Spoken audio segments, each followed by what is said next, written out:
केंद्रीय गृह और सहकारिता मंत्री अमित शाह ने नई दिल्ली में राज्य सहकारिता मंत्रियों के सम्मेलन का उद्घाटन किया। इस दौरान कई सहकारिता मंत्रियों ने इस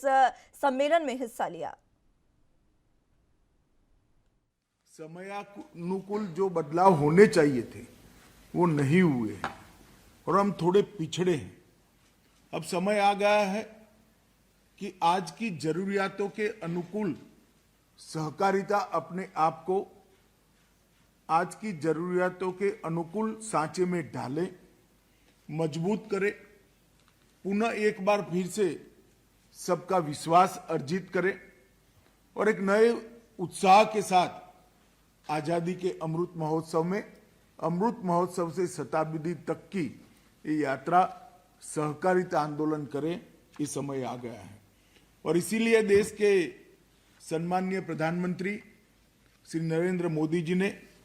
6 जुलाई 2021 को सहकारिता मंत्रालय का गठन किया। ये करीब 1 साल के अंदर सहकारिता से जुड़े हुए सभी क्षेत्रों पर सहकारिता मंत्रालय ने अनेकविध बैठकें करी हैं, अनेकविध सम्मेलन विचार गोष्ठियों का आयोजन किया है और इसमें से विचार मंथन कर एक एजेंडा लेकर आज हम आप सबके सामने आए हैं। क्योंकि सहकारिता प्रमुख रूप से राज्यों का विषय है, मल्टी स्टेट कोऑपरेटिव सोसाइटी छोड़कर और नीतिगत मार्गदर्शन छोड़कर हमारे संविधान ने सहकारिता की सारी गतिविधियों को राज्यों पर छोड़ा है। बड़े देश में पूर्व पश्चिम उत्तर दक्षिण कश्मीर से कन्याकुमारी तक फैले हुए देश में पूरा सहकारिता आंदोलन एक टोन पर चले, एक मूड पर चले, एक ही रास्ते पर चले। अगर वो करना है तो सभी राज्यों ने सहकारिता के मामले में अपनी एक कॉमन विचार तय करना पड़ेगा, एक रास्ता तय करना पड़ेगा। आने वाला हमारा कार्यक्रम भी समान हो वो तय करना पड़ेगा। मैं मानता हूं उस दृष्टि से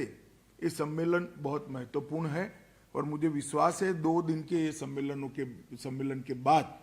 पूरे देश का सहकारिता क्षेत्र एक दिशा में ले जाने में हमें बहुत फायदा होगा। मित्रों, वैसे तो सहकारी क्षेत्र को बहुत सारे लोग कृषि से जुड़ा हुआ क्षेत्र मानते हैं, मगर सहकारिता के कई सारे स्वरूप भी है, कई सारे रूप भी है। मैं आगे भाषण में आपको इसके लिए बात करूंगा, परंतु फिर भी सारी चीजों की मीमांसा कर हम सहकारिता को मजबूत करने के लिए कोई एक इकाई को अगर मजबूत करना है तो किस इकाई को मजबूत करना है इस पर आते हैं।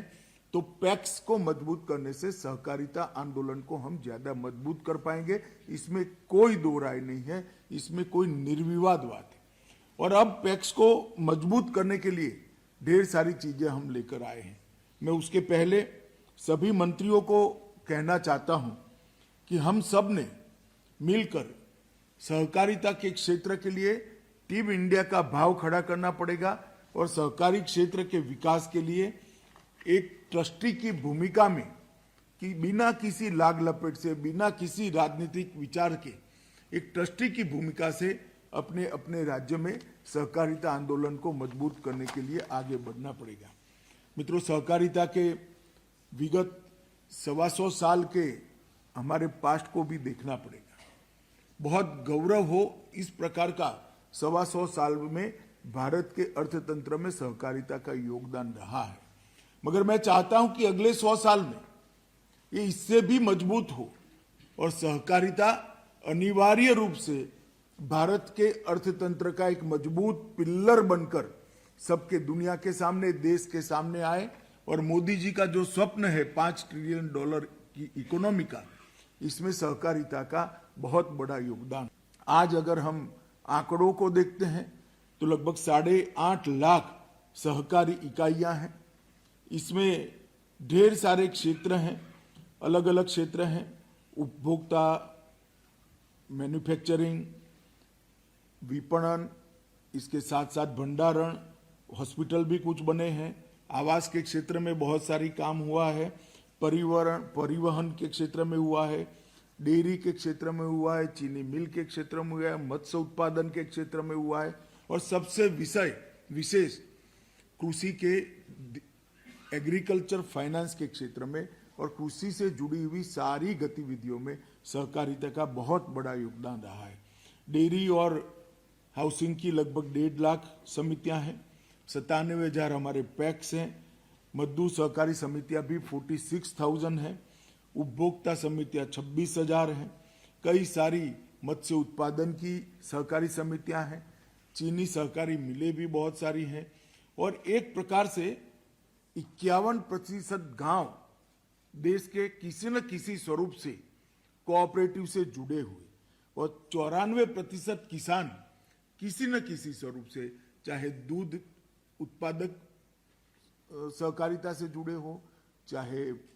कोई फाइनेंस लेता होगा, चाहे कोई अपने उपज का मार्केटिंग के लिए सहायता लेगा होता, कोई भंडारण